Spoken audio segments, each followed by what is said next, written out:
ဘေးသက်ကြီးခမညာတလိษံဆိုတာအတိတရားမရှိဘူးလို့လူအရှုပ်ကထင်ကောင်းထင်ကြပါလိမ့်မယ်ဒါပေမဲ့မြမသမိုင်းနဲ့ဒဏ္ဍာရီတွေထဲမှာတော့မိခင်အရင်ထက်ထောင်တန်ရုံစဉ်ကြီးမားပြီးတားဖြစ်သူအတွက်အသက်ကိုပါစရေတော်ဝင်းနဲ့ငကတိုင်းဆိုတဲ့နှက်ကျွေးမကြီးတစ်ကောင်ရှိခဲ့ဘူးပါတယ်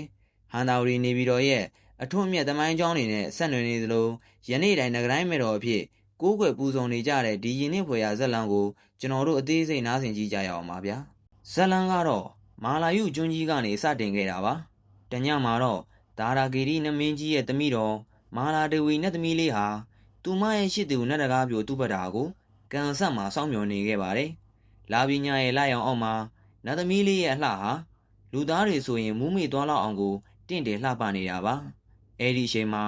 မာလာယုကျွန်းကြီးမှာကြီးစိုးနေတဲ့မဟိနေယသာဆိုတဲ့ကျွန်းမင်းဟာနတ်သမီးရဲ့အလှမှာနစ်မျိုးသွားပြီးအတင်းအဓမ္မမြစ်တာတောင်းခံပါတော့တယ်နတ်သမီးလေးကငင်းပယ်လိုက်တဲ့အခါမှာတော့ကျွန်းမင်းဟာဒေါသတကြီးနဲ့အတင်းအဓမ္မသိမ့်ပိုက်ဖို့ကြိုးစားပါတယ်နတ်သမီးလေးဟာ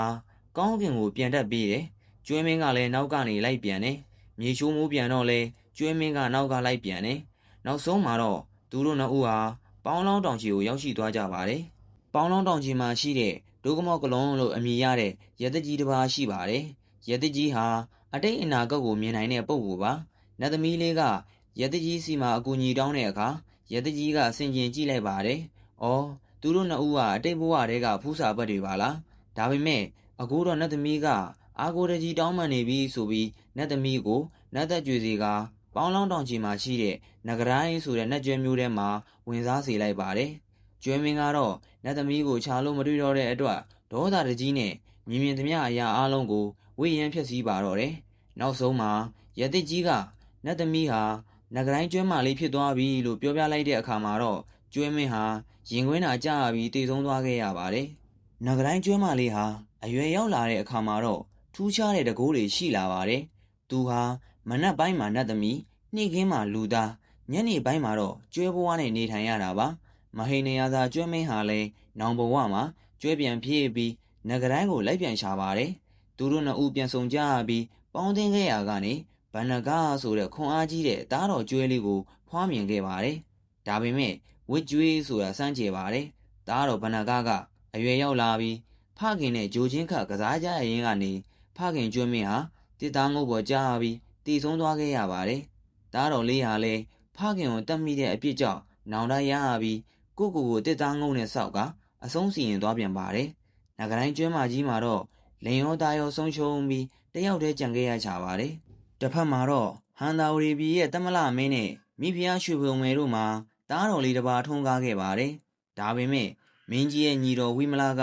ထီးနှန်းကိုလူယူလိုက်တဲ့အခါမှာတော့မကြီးဖြစ်သူရဲ့တားတော်လေးကိုတက်ခိုင်းခဲ့ပါတယ်။မိဖုရားကြီးကငိုယိုတောင်းပန်လို့တက်မပြေးပဲကွန်းအပ်တာရက်ကတောဆက်မှာတွားဆွန့်ပစ်လိုက်ကြပါတယ်။အဲဒီအချိန်မှာနဂရိုင်းကျွဲမကြီးဟာကွန်းအပ်တာရက်ကဂရင်မကြီးတူရဲ့ကျွဲရှံမှာရှိနေပါတယ်။တောဆက်မှာအနှီးနဲ့ထုတ်ပစ်ထားတဲ့ကလေးလေးကိုတွေ့တဲ့အခါမှာတော့နဂရိုင်းဟာတန်ရောစင်ကတဖြက်ဖြက်နဲ့တနာသွားပါတယ်။သူမဟာငါသာဒီကလေးရဲ့မိခင်အစ်စ်ဆိုရင်ငါနို့ကနေနှုတ်ချိုတွေထွက်ပါစေလို့တစ္ဆာဆိုလိုက်တဲ့အခါတကယ်ကိုနှုတ်ချိုတွေထွက်လာပါတော့တယ်။အဲဒီနေ့ကစားပြီးနတ်ကျွဲမကြီးဟ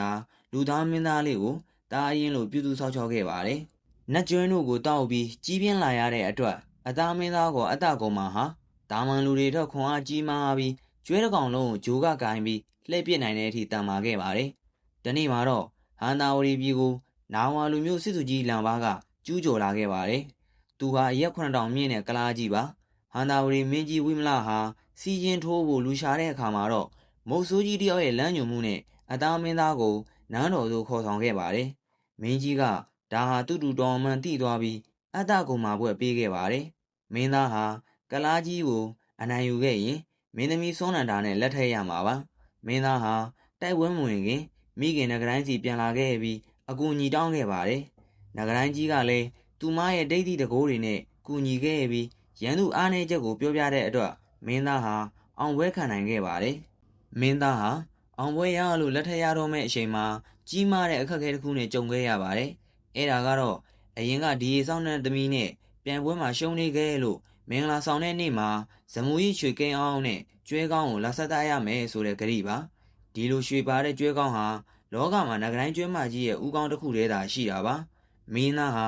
မိခင်ကိုမသက်ရှင်ပေမဲ့ဂရီးပြက်ရင်တိုင်းပြည်ပြက်မှာမို့တောကားရောက်နေခဲ့ပါတယ်ဒါကိုသိသွားတဲ့နဂရိုင်းဟာတားတားမိကိုအုပ်ချုပ်မဲ့သူဟာဂရီးတီရမယ်အမိလေပင်ပေါ်ဓာတ်တင်လိုက်ပါလို့ပြောခဲ့ပါတယ်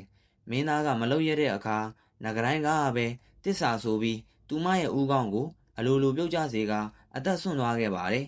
အဲ့ဒီအချိန်မှာကျွဲချံပိုင်ရှင်ကင်မကြီးကလည်းဝမ်းနေလွန်းလို့ရင်ခွင်းသာကျပြီးတည်ဆုံးသွားခဲ့ရပါတယ်ဒီလိုနဲ့အတ္တကုံမမင်းသားဟာမိခင်နဂရိုင်းရဲ့ဥကောင်းကိုနတ်သမီးတန်ဆက်သားပြီးဂရီးတီခဲ့ပါတယ်မင်းသားဟာဟန်တာဝတီထီးနှန်းကိုစိုးစံတဲ့အခါမှာလဲမိမိကိုနှိုးတိုင်မွေးမြူခဲ့တဲ့နတ်ကျွဲမကြီးရဲ့ကျေးဇူးကိုအောက်မေ့ပြီးနဂရိုင်းမယ်တော်အဖြစ်အစဉ်လာမပြတ်ပူဇော်ပသခဲ့တာယနေ့တိုင်ပါပဲဒါကတော့တလိษံတကောင်ရဲ့မြင့်မြတ်တဲ့မိခင်မြစ်တာနဲ့ကျေးဇူးတရားကိုဖော်ကျူးထားတဲ့နဂရိုင်းမယ်တော်တမိုင်းကြောင်းပဲဖြစ်ပါတယ်ပြည်သက်ကြီးလဲဒီဇက်လန်းကိုနားဆင်ပြီးကျင်းနေကြလိမ့်မယ်လို့မျှော်လင့်ပါတယ်ဗျာနောက်ထပ်လဲစိတ်ဝင်စားစရာကောင်းတဲ့ဒဏ္ဍာရီတွေကိုတင်ဆက်ပေးသွားမှာမို့ကျွန်တော်ရဲ့စာပေဘူးဒုရ channel လေးကို like နဲ့ subscribe လုပ်ထားကြပါအောင်ဗျာအားလုံးကိုကျေးဇူးတင်ပါတယ်ဗျာ